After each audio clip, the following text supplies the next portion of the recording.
Aurora was a rumored mid-1980s American reconnaissance aircraft. There is no substantial evidence that it was ever built or flown, and it has been termed a myth. The U.S. government has consistently denied such an aircraft was ever built. Aviation and space reference site aerospaceweb.org concluded, the evidence supporting the Aurora is circumstantial or pure conjecture. There is little reason to contradict the government's position. Former Skunk Works director Ben Rich confirmed that Aurora was simply a myth in Skunk Works, a book detailing his days as the director. Mr. Rich wrote that a young colonel working in the Pentagon arbitrarily assigned the name Aurora to the funding for the B-2 bomber design competition, and somehow the name was leaked to the media. Others come to different conclusions. In 2006, veteran Black Project watcher and aviation writer Bill Sweetman said, "Does Aurora exist? Years of pursuit have led me to believe that, yes, Aurora is most likely in active development, spurred on by recent advances that have allowed technology to catch up with the ambition that launched the program a generation ago."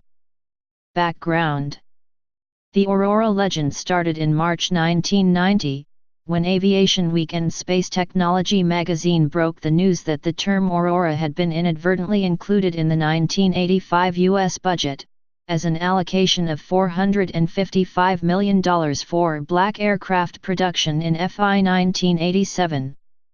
According to Aviation Week, Project Aurora referred to a group of exotic aircraft, and not to one particular airframe. Funding of the project allegedly reached $2.3 billion in fiscal 1987, according to a 1986 procurement document obtained by Aviation Week.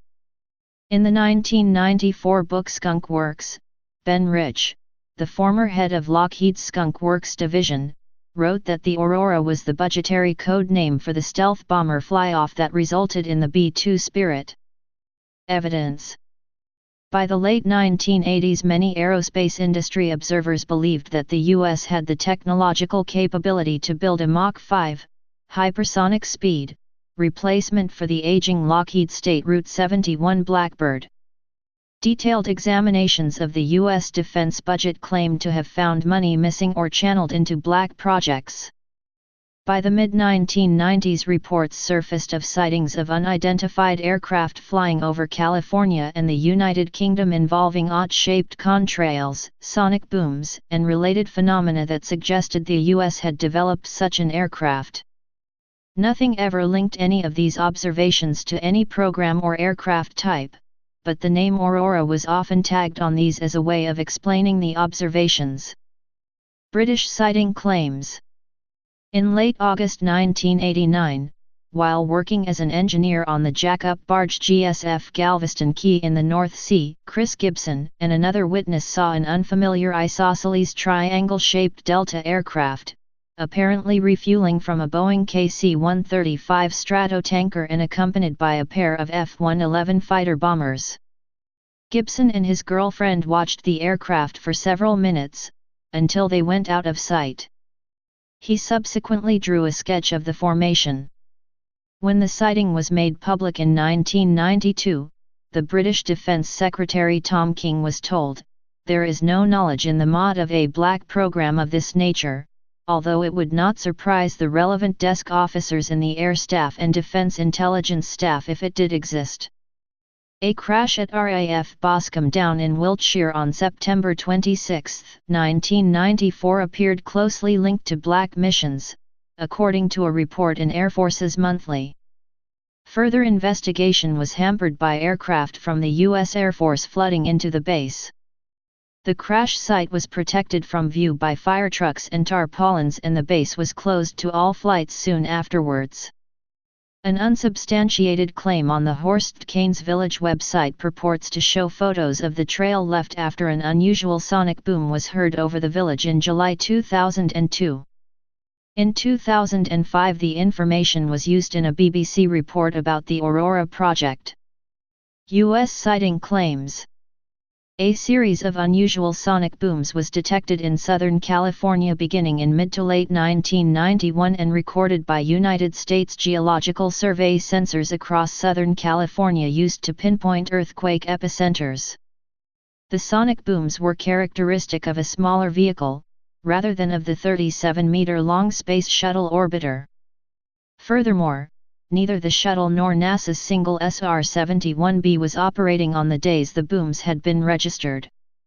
In the article, In Plain Sight, which appeared in the Washington City paper on July 3, 1992, pages 12-13, one of the seismologists, Jim Morey, noted, "We can't tell anything about the vehicle. They seem stronger than other sonic booms that we record once in a while. They've all come on Thursday mornings about the same time, between 4 and 7. Former NASA sonic boom expert Dom Malieri studied the 15-year-old sonic boom data from the California Institute of Technology and has deemed that the data showed something at 90,000 feet, c. 27 kilometers, Mach 4 to Mach 5.2. He also said the booms did not look like those from aircraft that had traveled through the atmosphere many miles away at Los Angeles International Airport. Rather, they appeared to be booms from a high-altitude aircraft directly above the ground moving at high speeds. The boom signatures of the two different aircraft patterns are wildly different. There was nothing particular to tie these events to any aircraft, but they served to increase the number of stories about the Aurora. On March 23, 1992, near Amarillo, Texas, Stephen Douglas photographed the donuts on a rope contrail and linked this sighting to distinctive sounds. He described the engine noise as strange, loud pulsating roar, unique, a deep pulsating rumble that vibrated the house and made the windows shake, similar to rocket engine noise, but deeper, with evenly timed pulses. In addition to providing the first photographs of the distinctive contrail previously reported by many, the significance of this sighting was enhanced by Douglas reports of intercepts of radio transmissions, air-to-air communications, were between an AWACS aircraft with the call sign Dragnet 51 from Tinker AFB, Oklahoma, and two unknown aircraft using the call signs Dark Star November and Dark Star Mike. Messages consisted of phonetically transmitted alphanumerics. It is not known whether this radio traffic had any association with the pulsar that had just flown over Amarillo. Dark Star is also a call sign of a AWACS aircraft from a different squadron at Tinker AFB. A month later, radio enthusiasts in California monitoring Edwards AFB radar, call sign Joshua Control, heard early morning radio transmissions between Joshua and a high-flying aircraft using the call sign Gaspipe. "You're at 67,000 feet, 81 miles out" was heard, followed by 70 miles out now, 36,000 feet, above glide slope. As in the past, nothing linked these observations to any particular aircraft or program, but the attribution to the Aurora helped expand the legend. In February 1994, former resident of Rachel, Nevada, and Area 51 enthusiast Chuck Clark claimed to have filmed the Aurora taking off from the Groom Lake facility. In the David Darlington book Area 51, The Dreamland Chronicles, he said, "I even saw the Aurora take off one night, or an aircraft that matched the Aurora's reputed configuration, a sharp delta with twin tails about 130 feet long. It taxied out of a lighted hangar at 2:30 a.m. and used a lot of runway to take off. It had one red light on top, but the minute the wheels left the runway, the light went off and that was the last I saw of it. I didn't hear it because the wind was blowing from behind me toward the base." I asked when this had taken place. February 1994. Obviously they didn't think anybody was out there. It was 30 below zero, probably 90 below with the wind chill factor. I had hiked into Whitesides from a different, harder way than usual, and stayed there 2 or 3 days among the rocks, under a camouflage tarp with 6 layers of clothes on.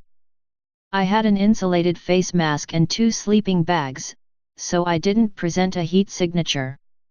I videotaped the aircraft through a telescope with a 500mm f4 lens coupled via a searing to a high 8 digital video camera with 520 scan lines of resolution, which is better than TV. The author then asked, "Where's the tape?" "Locked away." "That's a legitimate spy plane. My purpose is not to give away legitimate national defense. When they get ready to unveil it, I'll probably release the tape." Additional claims.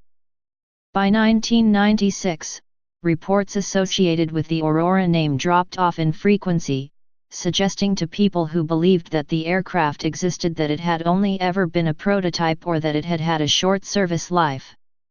In 2000, Aberdeen Press and Journal writer Nick Outerside wrote a piece on US stealth technology in Scotland. Citing confidential sources, he alleged RAF/US Air Force Machrayanish in Kintyre, Argyll to be a base for Aurora aircraft.